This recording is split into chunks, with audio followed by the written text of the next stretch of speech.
Isinagawa ng Bureau of Customs o BOC ang operasyon sa Barangay Santa Isabel Dinalupihan noong January 9 sa bisa ng isang letter of authority. Katuwang ng BOC sa operasyon ng Customs Intelligence and Investigation Service, Enforcement and Security Service, Philippine Coast Guard Task Force Aduana at Bureau of Internal Revenue Regional Office No. 4. Kaugnay din ang mga opisyal ng barangay, Philippine National Police Bataan Provincial Office at ang Philippine Army para sa seguridad. Sa isinagawang operasyon, natuklasan sa loob ng compound ang 12 sasakyang kargado na may 1,030 master cases ng sigarilyo mula China, Vietnam at Korea. Tinatayang aabot sa 105,575,000 pesos ang kabuang halaga ng mga sigarilyo na umano'y para sa distribusyon ng Regions 2 at 3. Ayon pa sa ahensya, bahagi ito ng mas pinaigting na kampanya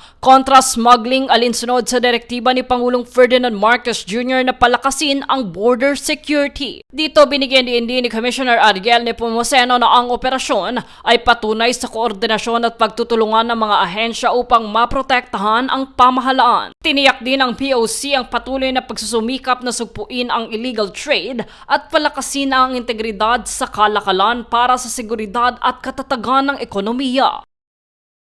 Jade Buhoy, nag-uulat para sa Golden Nation Network.